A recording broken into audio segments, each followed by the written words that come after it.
Birkat Torah. Baruch atah Adonai Eloheinu melech haolam, asher bachar banu mikol ha'amim, v'natan lanu et Torato. Baruch atah Adonai noten haTorah. Blessed are you, Lord our God, everlasting King, who has chosen us from all the peoples, given us his Torah. Blessed are you, Lord, who gives the Torah. Baruch atah Adonai. No, darn it. Baruch atah Adonai Eloheinu melech haolam, asher natan et kol darkav lamo Yisrael ketavniyot lekol hadevarim shebashamayim. Blessed are you, Lord our God, everlasting King, who has given all of his ways to his people Israel as pictures of all heavenly things. Baruch atah Adonai Eloheinu melech haolam, asher kidshanu b'mitzvotav v'tzivanu al divrei Torah. Blessed are you, Lord our God, everlasting King, who has set us apart by his establishments and established us on words of Torah. V'ha'averna Adonai Eloheinu et divrei Toratcha b'finu ufi kulanu uvnenu chol amcha beit Yisrael. And make pleasant, please, the words of your Torah, Lord our God, in our mouth, in the mouth of our children, and all your people, the house of Israel. V'niyeh anachnu kol amcha beit Yisrael, kulanu yudei shmecha, v'lomdei toratcha lishma. And make us, all your people, the house of Israel, knowers of your name, students of your Torah for its own sake. Baruch atah Adonai hamlamed toratcha lamo Yisrael. Blessed are you, Lord, who teaches your Torah to his people Israel. You may be seated.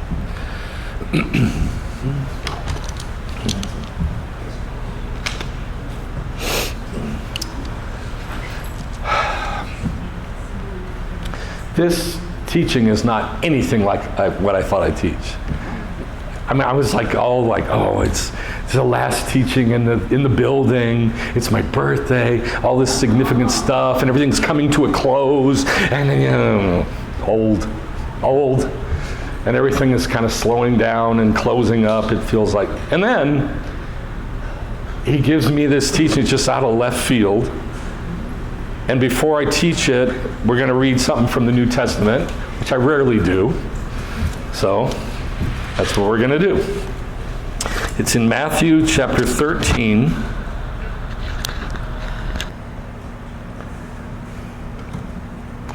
Verse 11. He said to his disciples, Yeshua said to his disciples, to you it has been granted to know the sod, the mystery of the kingdom of heaven, or sodot, mysteries of the kingdom of heaven. But to them it has not been granted. For whoever has, to him shall be given. And I'm going to skip that because it's too hard to explain. But then he says, therefore, that's why I speak to them in mishle, in parables. I speak to them in parables because they got eyes, but they can't see. They got ears, they can't hear. So you would think that he would explain more, because they got eyes, but I can't see it. And so what does he do? He conceals it more instead of making it clearer. I can't hear. So you'd think he'd open their ears. No, he makes it harder to hear and harder to see by telling a metaphor or a parable instead of saying, this is what I mean. And this is very, very, very important. And here's why it's important. Because during Elul, maybe you don't know. During Elul, we're gearing up for the High Holy Days. During the High Holy Days, every single person passes under the rod of God every year. And he makes all the decisions for the year. What we get, what we don't get, what is taken from us, what is added to us, everything. Our job, children, family, everything, problems, everything. Everything is pre-planned and given to us at Rosh Hashanah to Yom Kippur. Those things are a portion. In Hebrew, there's two words, like midah, like our attributes. It really means a measurement, a midah. But it's also man, the word man, or maneh. Like when, in Daniel, when the hand shows up and writes, Mene, Mene, Tekel, Ufarsin, measured, and found wanting. Well, measured, Mene, is man, the same word. And you're going to find that the inheritance is like the big measurement that we get, or lot. And that's for later. But every year we get an allotment. We get a man. We get a measurement of what God's going to bring in our life. But here's the problem. We have to get it. It's not here, child, I love you so much, I'm giving it to you. It's, here, child, get off your butt and run after me, and maybe you'll catch me, and then maybe I'll tell you. And that's just how it is. I mean, you who are parents, you know this. You don't just give your kids everything. You say, let me see some effort. Come on, follow me, catch me. I'm trying here, I'm meeting you halfway, I'm giving you stuff, I'm giving you information, but I'm not going to give it all to you on a silver platter. And this is how God works, and he's always been like this. During this time, it gets really, really important. I'm going to read a little bit more here. In their case, the prophecy of Isaiah is being fulfilled, which says, you'll keep on hearing, but you won't understand. What's the difference in the word between hearing and understand? Whoop. Any difference? What is hear in Hebrew? Shema. What is understand in Hebrew? It's two words. It's da'at, understanding, but it's also Shema. It's the same word. To hear means to understand. Remember, we went through that for 3 weeks. So, really, it's the same thing. They keep hearing, but they keep shemaing, but they're not shemaing. You know what I'm saying? You keep seeing, but you don't see. Same word, re'eh. You keep re'ehing, but you're not re'ehing. Is that what he uses, the same word in Hebrew? I don't know, it's in Greek. But we know what he's quoting, right? Because we've seen it in the Torah. So we know what it means from the Torah. The word is re'eh, to see. What passage is that in? That's in Matthew 13. You mean what is he quoting? No. Okay, Matthew 13. I'm right now in verse 14. So you keep shemaing, but you're not shemaing. You keep re'ehing, but you're not re'ehing. For the heart of this people has become dull, and with their ears they can barely hear, and with their eyes are closed. Lest they should see with their eyes, and hear with lest. In other words, I'm doing this, or else they'll hear and see. I mean, it sounds kind of mean if you don't know how this works. Like, God, you're so mean. Why are you making it so hard? Why do you have to make it so hard? Why don't you say, here, my lovely child, here it is. That is not how God works. God makes us knock, run, right? Dig, right? You know all these passages, sweat. You know all these passages, but they've been toned down.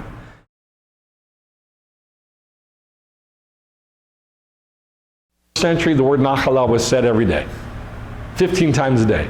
We never say it. We don't even know what it is. It was a very, very common word because there's so many verses that say it. Nachala, inheritance. The mountain of your nachala, the place which you have made as your dwelling, the sanctuary. So now it's the kingdom.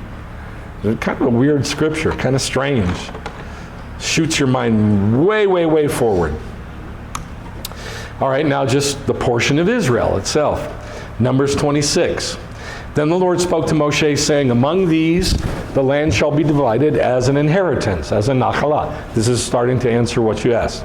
According to the number of names, to a larger group you shall increase their nachala, and to a smaller you shall decrease their nachala. Each shall be given their nachala, corresponding to the total of those who were numbered of them. But the land shall be divided by lot, by lot, by lot. Like random? No, it is the opposite of random. In the world, we think of lot as random. I mean, literally, that's what random is. Yeah, throw the dice. Well, yeah, but I guess. Okay, in Judaism, it's exactly the opposite. It's determined very specifically by God, and you have to get it. Did they just like waltz into the land and go, that's my part, thank you? No, they had to fight for it. How long did they fight for it? Anybody know? You know how many years it was? No? Okay, go find out. With Joshua, they fought for years to take it. And some of them didn't even take it by the time Joshua died. So they had to fight for it, even though it was very solidly determined by God who goes where and where the boundary is. It's still called lot, because God's lot is very, very specific. Now, there's a word that we always say, birth pangs. How do you say birth pangs in Hebrew? Ouch. Chevle. And it means a line. It actually means like a rope that's twisted together, like braided together, like an umbilical cord. It means a rope, but they would use ropes to make the line of their lot. Like from point to point, tree to rock to, they'll drive a stake and put it, like we still do today. We drive, what do they call surveyors? Drive stakes and they put ropes or whatever, string, and they measure the lot. Now that's a chevle in Hebrew. And we're going to come across that again. Let's see. But the land shall be divided by lot. They shall receive their nachalah according to the names of the tribes of their fathers, corresponding to the selection by lot. This is the word garal. It's not pur, like Purim. That's Gentile lots. This is garal, which is God's lots, and it means stones. Just like pur means stones. But this is, it says in Proverbs, the lot is cast into the lap, but its every decision is from the Lord. That's how Jews live. Their inheritance, their nachalah, shall be divided between the larger and the smaller. Pretty simple. Now the portion of Levi amongst Israel. Does Levi get a portion amongst Israel? It says no. Numbers 35, 2 and 8, 2 verses. Set up for the sons of Israel that they give to the Levites, the Leviim, from the Nachalah of their position, cities to live in. And you shall give to the Leviim pasture lands. Isn't that land? Isn't that land? It's not taken, it's given. That's not a bad point. It's not taken, it's given. And it's a tithe. Well, not necessarily. Because to the larger tribes, it's more cities and more pasture land. To the smaller tribes, it's less cities and less pasture land. And it was done by lot. So it's not necessarily a tithe, but is it land in Israel? Yes. And yet God said, you don't get any land in Israel. And then they go into Israel and God says, okay, you get cities with the pasture lands so you can raise animals for your families. But it's not theirs. It's part of the other tribes. Like, I don't know, I'll be a Levite. I am a Levite, I'm a Cohen. So in the kingdom, I'll have some pasture land in some city in Israel. I think I know where it is, but I'm not positive. I think it's in Judah. And there's several cities in Judah, right? Who owns that land? Judah, not the Leviim. So they still don't have a possession. I mean, we're given cities. We don't own it, right? But we're allowed to tend it. We're allowed to take care of it. But we do not own it. That tribe owns it. Thus the concept of debit. I can't hear you. And thus the concept of debit was born. The concept of what? Debit. Debit? Oh, you are so wrong. Debit? You mean like a debit card? Yeah, because it's not theirs. They're leasing. Oh, how about credit? Yeah. Credit, okay, yeah. Yeah, I guess that's right. And thus the concept of credit was born, okay. So, Levites, Leviim from their inheritance of the possession cities living, you shall give to the Leviim pasture lands. All right, give it to them. They don't own it. As for the cities, which you shall give from the Nachalah of the sons of Israel. So who owns that inheritance? Sons of Israel. You shall take more from the larger, take less from the fewer, the smaller. Each shall give some of his cities to the Levian in proportion to his nachalah, which he possesses. Pretty simple. Now the portion of Israel, again, Deuteronomy 12:9. This is the big one. You have not as yet come to the resting place. Resting place is menucha in Hebrew. Do any of you remember how many times it says the word rest in Hebrews chapter 3 through chapter 4 when it's talking about the kingdom? Anybody know how many times it says rest? 7. That's right. 7 times.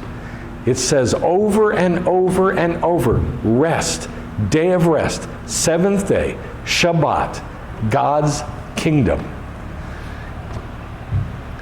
You have not yet come to the menucha and the nachalah.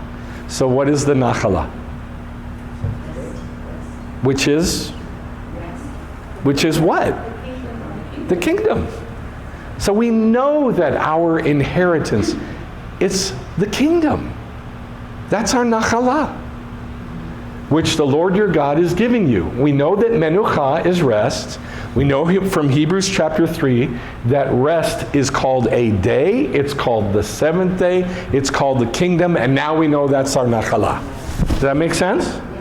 It's a you just follow the breadcrumbs, it's really easy. So, in the book of Numbers, it says nachalah 35 times. And the vast majority is about the land. The nachalah, the land, the inheritance. In the book of Deuteronomy, 28 times it says nachalah. And it's, for the most part, Israel's land, the nachalah. In the book of Joshua, look at this. 49 times talking about their inheritance. Why? Because in the book of Joshua, what are they doing? Going and fighting to get their portion. Their portion, their lot. We are not going to be handed what God has for us. I know it sounds weird because everybody thinks, oh, God is just giving. He just gives and gives and gives. Not always. He'll give it, but we have to run after and get it. We have to do the work of, it's an internal battle of getting ourselves up off our butt. I'm going to say it again. I know it's kind of crude, but this is the reality. We got to get up off our butt and run after him. You know that the woman who had a hemorrhage. I don't know if it was a big hemorrhage or a small hemorrhage or a trickle. I don't know. But she had a hemorrhage for, 35 years? And everybody who grabbed a hold of Yeshua's seat was healed. For some reason, he stopped with her because she's having trouble getting to him. But she doesn't stop. She keeps trying and trying and trying. She finally gets a hold of those seat and bam, she's healed. Why didn't she just stand there and wait for him to come by and, here, my love, here's my seat. Because that's not how it works. I wish it was, but it is not. I wish it was, believe me. I have the same stuff going on in my life you do. I have the same problems, I got the same hardships, I got the same responsibilities, I got all that stuff. But I have decided to get off my butt and do the work. And I'm not going to stop, and I'm not going to quit, and nothing is going to keep me from getting my portion, my chelek. So this has got to be fought for. It's the day of the Lord. It's not heaven. It's the day of the Lord. The Messianic kingdom.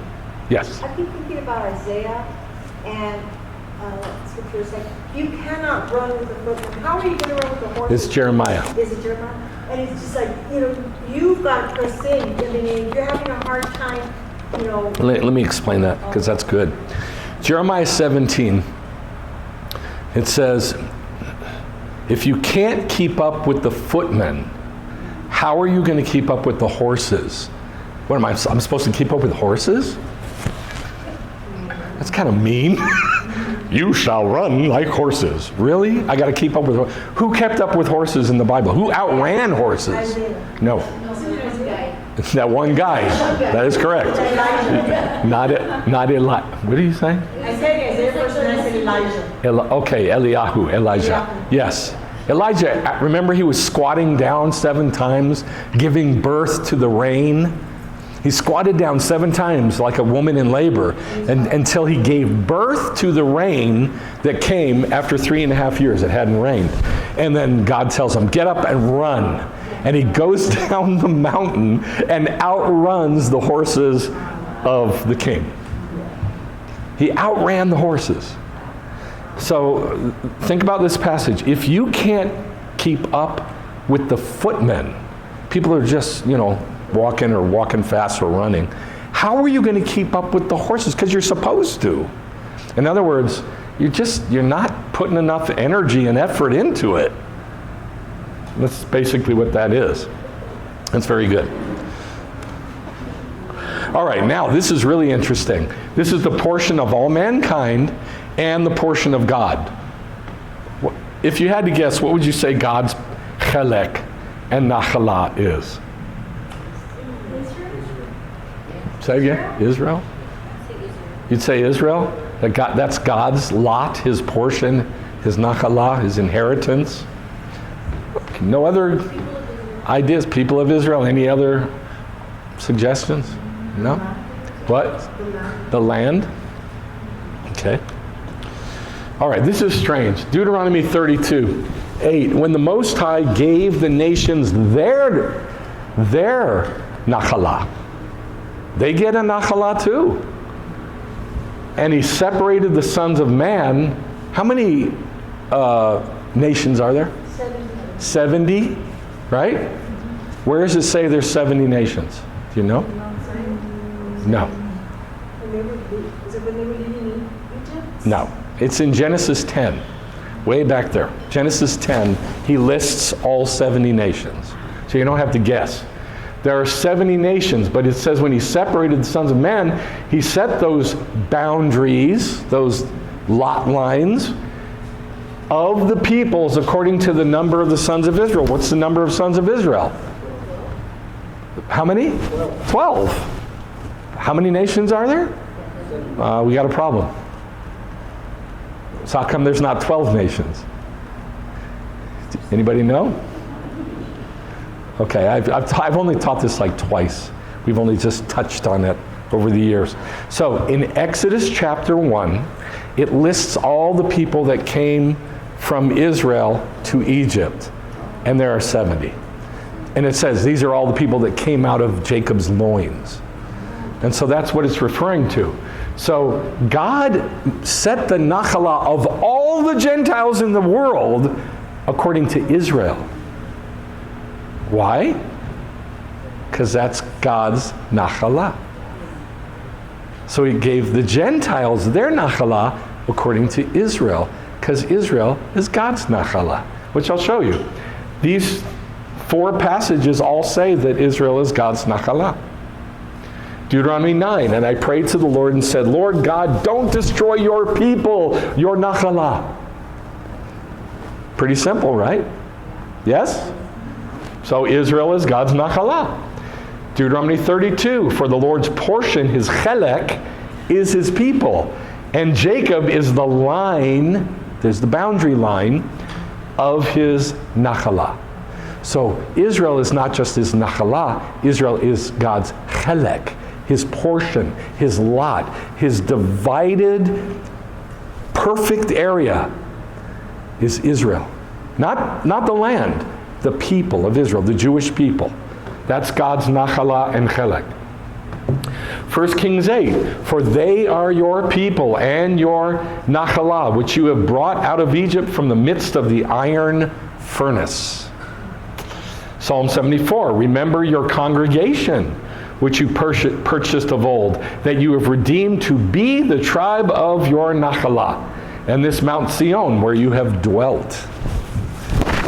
Okay, are you with me so far? Okay, now the portion of the wicked. What do you think the portion of the wicked is? Just for fun. Death. What else? Hell. What else? What else? What do you think? The refuse. Huh? The refuse. The refuse. Outside. The outside. Like Gehinnom. The valley of Gehinnom. Hell. Okay. Let's see. Job 20 through 29. He knew no quiet within him. This is a bad person. He has no shalom. He's just got no peace inside of him.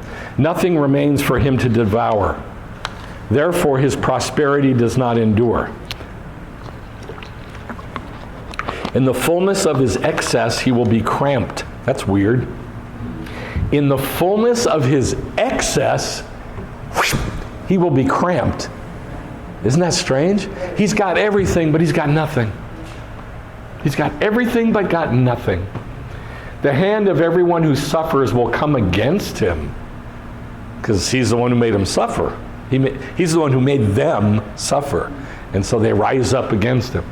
When he fills his belly, God will send his fierce anger on him while he's eating. Oof, that's bad. He may flee from the iron weapon, but the bronze bow will pierce him. And see those ellipses, those 3 dots? There's all kinds of stuff there about the arrow will go through his liver and go through his gallbladder and come out with gall dripping. It's very descriptive and bad. Terror has come upon him. Complete darkness is held in reserve. Anybody recognize that from the New Testament? It's in Peter talking about the evil ones during the days of Noah, that they're kept in complete darkness, reserved until the day of the Lord.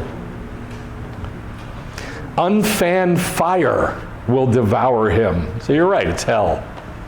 It's hell. The increase of his house will disappear. It will flow away on the day of God's anger. This is a wicked person's portion, or chelek, from God. The nachalah decreed to him by God. That's pretty bad. Now, I have to say something about hell. If you believe that people suffer eternally in hell, then you believe in Greek mythology. Scriptures never describe that. In fact, it says just the opposite. When it's talking about, in Jeremiah chapter 17, when it's talking about in the valley of Hinnom, which is a picture of hell, that Israel had turned to the ways of the Gentiles, and they made these idols, and they burned their babies on and in the idols.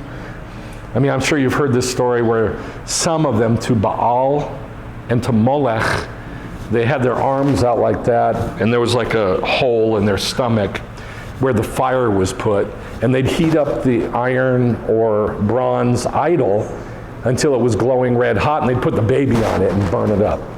That's only one way they did it. There was many ways that they did it, because the Gentiles taught them many disgusting ways to burn people up. And he says, God says, it never entered into my heart or into my mind to burn babies.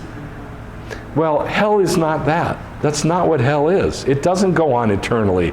It's just like it says here and all the other verses. Unfanned fire will devour him. Done. Nobody's going to survive in hell forever. Oh, I could have. That's nonsense.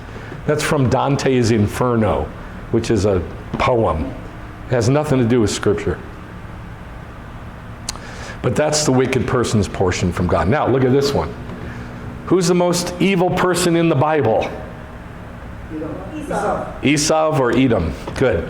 Malachi 1, the end of 2, and the beginning of 3. Jacob I have loved, but I have hated Esau. The only person in the Bible that God says he hates. The only one. I have hated Esau, and I have made his mountains a desolation and given his nachalah to the jackals of the wilderness. So that's Edom's portion. In the day of the Lord, we are going to take everything that Esau stole from Jacob, and we're going to get it back, but not until the kingdom. And Edom is going to be desolated. And then, guess what's going to happen to Edom? They're going to turn to the Lord.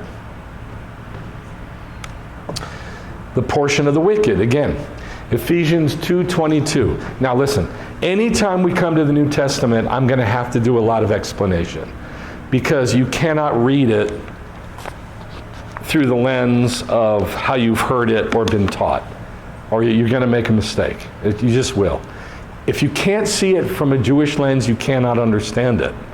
And hopefully you've seen that by now, that unless you read the New Testament through the lens of Judaism, it just makes, it doesn't correspond to the Torah at all. And so people end up saying, I just read a huge post yesterday, Paul was wicked, and he just twisted Judaism, and he made it into Hellenism, and he made it into grace instead of Torah.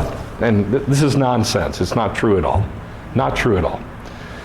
And I tried to gently explain that unless you see the words of Shaul through the lens of Judaism, which you need to be taught to do, you're not going to understand it. And I said maybe the place to start is Acts 16, where the Gentiles said, these Jews, all they're doing is proclaiming customs and traditions that we as Romans are not allowed to keep. And yet he was proclaiming the gospel of Messiah. And all he was doing was teaching Judaism. And the Romans were like, stop all that Jewish nonsense. Well, that's how it works. So I will try to get the Jewish lens focused on it. Ephesians 2:22, for this you know with certainty. Who's he talking to here in Ephesians? He's talking to Jews or Gentiles? You can't be wrong about your answer. Both. He's talking to both. He's talking to Messianic congregations, plural, in Ephesus, and they were all made up of Jews and Gentiles. And they did the Torah, and they read the Torah, and they studied the Torah, and Gentiles came in and were, quote, Judaized, because that's a great word. It never appears badly in the New Testament or anywhere else in the Bible. They were Judaized, and they turned their hearts to God. And so he's talking to both Jews and Gentiles in a Jewish context, and he says, you know with certainty. How do they know with certainty? Right, from the Torah. That no sexually immoral, we know this from the Torah, and no impure, what does that mean? Unclean, or greedy person, which amounts to idolatry, has a nachala in the what? The kingdom of Messiah and God. What's the kingdom of Messiah and God? The day of the Lord. The day of the Lord. So the portion of the wicked is to have no nachala in the kingdom, in the day of the Lord. The seventh day, the menucha, the rest. Now, the portion of the righteous. Now here's where we got to get focused. We've looked at the whole story from beginning, and we just followed the story, the breadcrumbs. And I've heard many times since I've been a believer, it's been 47 years. I've heard many times Christians and believers and Messianic Jews say, the Lord is my portion. But I never got an explanation. I just was like, oh, that's cool. I was like, okay. But I never stopped to think, wait, what gives you the right to say that? You can't just say the Lord is my portion. That's a huge thing to say. The Lord is my lot. The Lord is my portion. Who says? So now at least we have some background of what that is. Psalm 16 says, the Lord is the mena, the weighing, the amount of my chelek. The Lord is my weighing, the amount of my chelek. Does that make the measure of my chelek? Does that make sense or no? Yes. And my cup. Don't even ask me what that means. I don't have a clue because I haven't studied it. But it says it. He's my cup. Oh, yay. Is he my dish, my bowl? I don't know what it means. But I do know what chelek is. And then he says, you support my garal, my lot. In other words, you've got that boundary cut out for me already. And you support it, you defend it, you define it, you talk to me about it, you will show it to me. But only if I go after it. Only if I go after it. I'm going to tell you what Rabbi Anava said. I just heard it in a teaching. It was from last week. It's that recent. Rabbi Anava is a Hasidic Jew who does not believe in Yeshua. And this is what he said. He said, and this is really important. He said, and he's talking about his own life, and he says, the more you do, the more you exercise your will, and you exercise your energy to do what you're supposed to do, the Judaism that you're supposed to do, you hear God clearer and clearer. And you know what to do. He'll talk to you clear. This is a Hasidic Jew. He'll talk to you clearer and clearer. And you'll know exactly what to do in your life, in each situation. I know you've heard that from believers, but have you ever heard that from a Hasidic Jew? That's amazing to me. It's amazing. And what he's saying is, do the work. It doesn't matter who the person is. If they do the work, God will talk to them. Because the Lord, He's already got that portion weighed out for us. You support my goral, the measuring lines. See, there's that word, chevle. The measuring lines. It's the same word for birth pangs, but it's a twisted rope. The measuring lines have fallen for me in pleasant places. Who says? The reason I say that is because, you know that Eileen and I and Rebecca, just in the last couple months, we've gone through hell. And we haven't complained. We've just been specific about what's going on. And what do we end up saying? Gam zu letova. This also for good. And we were acting out the times, the very specific times of God. Bein hametzarim, we acted out. So, you can't complain. You cannot complain when you're going through junk. You can't. Because if you do, you're never going to see that boundary line that's cut out for you. Because it's not like this. It's not like, pretty. It's not like that. It goes here and it goes around and up a mountain and down and then follows the river and then goes to a tree. It's very complicated. You ever read the description of the boundaries in Israel? It's like, what?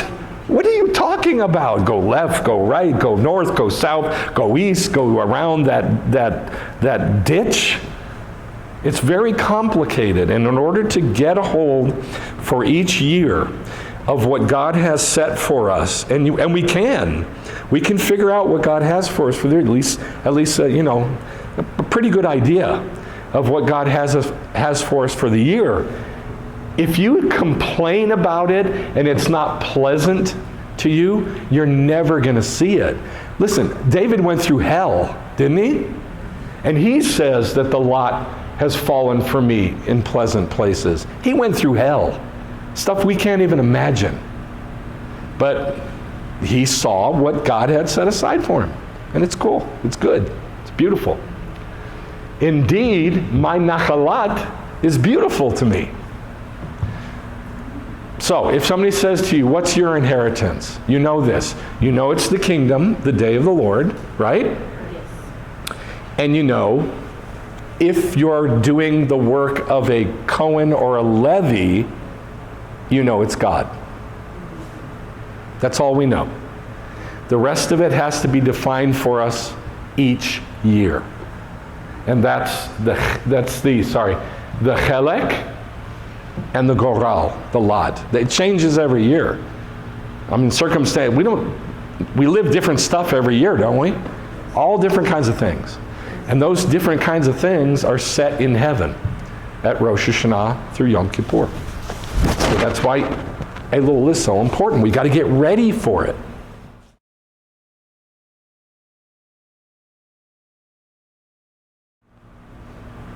Okay. Psalm 37. The Lord knows the days of the tamimim, is what it says. Tamimim, the perfect. And their nachalat will be forever. Just like he said. Their nachalat will be forever. So, what is that? Everlasting life. Which is what? What? The kingdom. What is it? The kingdom. There it is again, the kingdom. That's the nachalat. Psalm 61, for you have heard my vows. God, you have given me the, now this is a different word, the Yerusha. Yerusha, the inheritance or the possession that used to belong to somebody else. That's a Yerusha, of those who fear your name. You will prolong the king's life. His years will be like generations. He'll sit before God, there it is again, forever. What is that? The kingdom. The kingdom. Yes? Yes. Pretty simple. But that's the nachalat, the kingdom. It's not the chelek, the portion. The portion is what we need to be more concerned about. We need to find our chelek. We need to get our chelek. We need to figure out the boundaries of our chelek.